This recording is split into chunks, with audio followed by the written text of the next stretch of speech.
That's the right one. Good.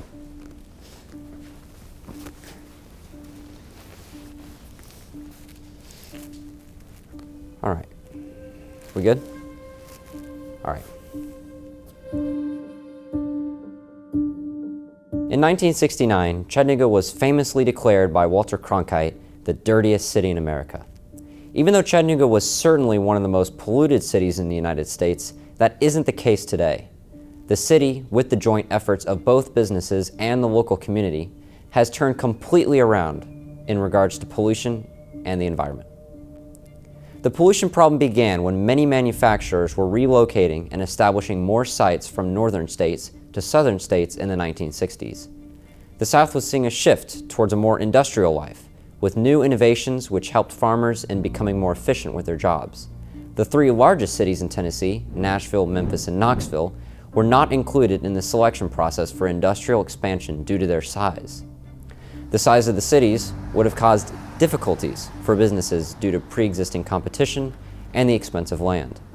Chemical plants and manufacturing locations were some of the highest earning companies in Tennessee, both with wages higher than the gross national average.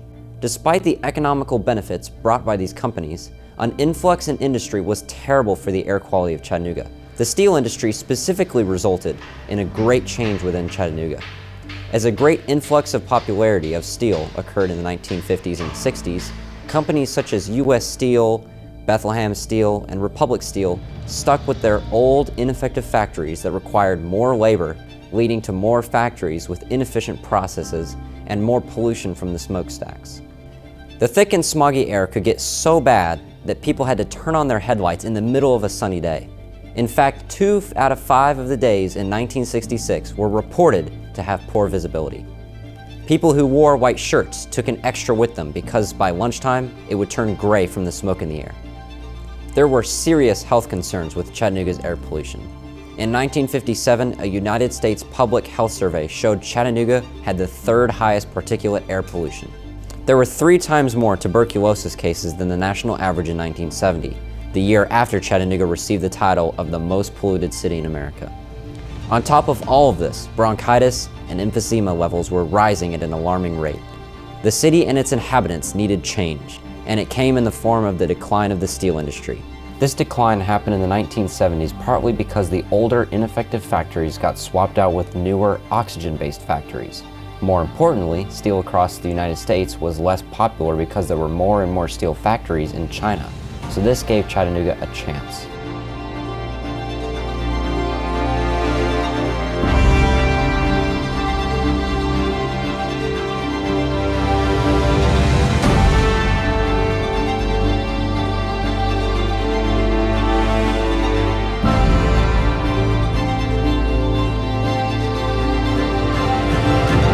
That allowed for the revival of Chattanooga.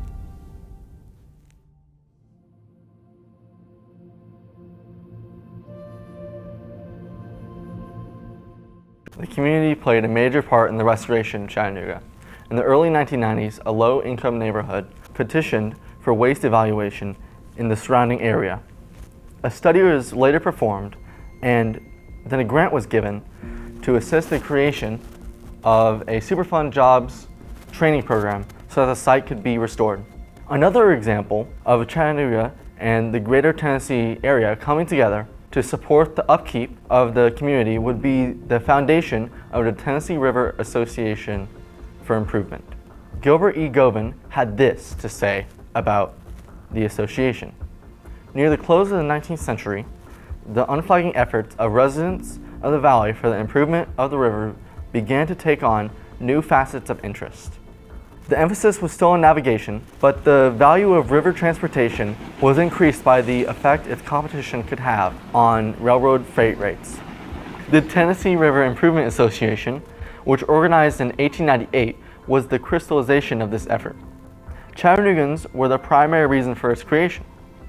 It brought together representation of the drainage area of Tennessee and others in the commercial development of the region.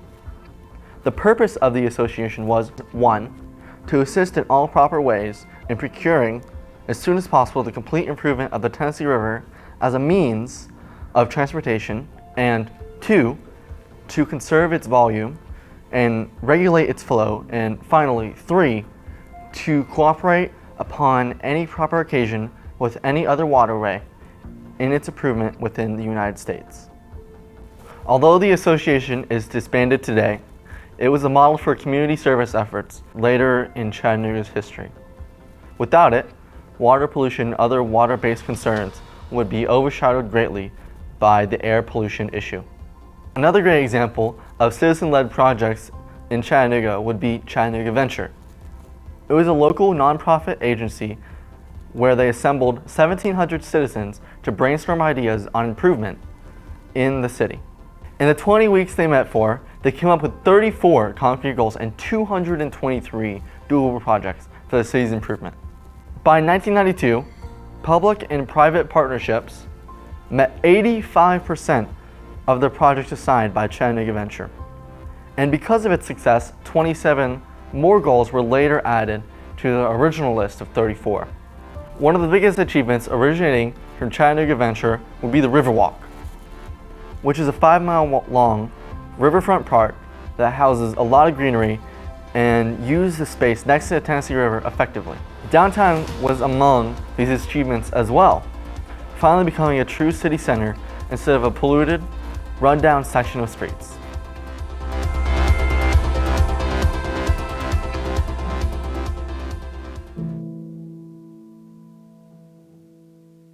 Chattanooga Venture was mainly community-led. They influenced businesses and the government to aid them. The main source of aid was coming from the Tennessee Valley Authority. The concerns over deforestation around Chattanooga and in the greater Tennessee area was stressed to the TVA, and thus they had to act. One striking example of the changing economy concerns trees, which the pioneer, followed by generations of farmers and lumbermen, exploited without regard. But the TVA promoted reforestation and influenced the planting of more than 600 million trees over 592,000 acres by 1960. Gilbert E. Govan from the Chattanooga Country.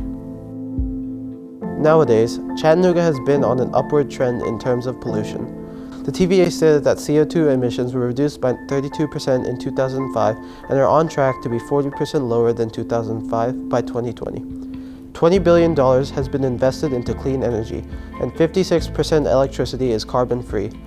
Chattanooga meets basically all air quality standards and hasn't had a day that poses a health risk to children since 2012, according to the American Lung Association. In 1997, the federal health regulations became stricter, and Chattanooga had to take early action to stay in the approval range for the federal standards. Hamilton County took action, and because of the movements taken to better the quality in Chattanooga, it allowed for many big businesses such as Volkswagen to build a plant in Chattanooga. This was the gateway for economic success to make Chattanooga into the small hub that it is today. The aquarium is the crowning jewel of Chattanooga. It is the world's largest freshwater aquarium.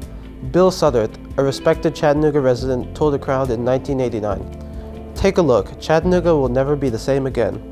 He said this while stressing about the aquarium's importance. Jack Lupton, an American businessman who had high hopes for Chattanooga, said, "The aquarium will be the pump primer to get this community working again. The whole idea is just wonderful. It's going to be spectacular. It can't be too good. It's going to make this city come alive again." Jack was also a high-ranking member in the Tennessee River Association.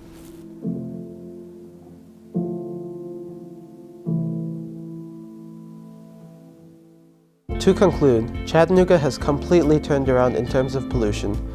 Even if all problems may not be solved, like those of the river pollution, the community, with the help of big business and government aid from the TVA, have been greatly beneficial.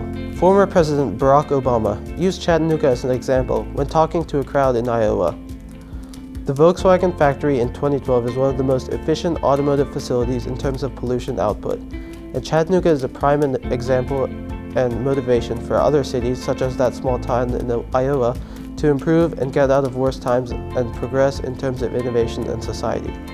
The city of Chattanooga represents a true talk of tragedy to triumph, and the impacts that Chattanooga, also known as Gig City or Scenic City, has on the rest of the world when it comes to environmental factors is unbound and enormous. Without the concerned citizens of Chattanooga, the turnaround of this great city would not be a story that could be told.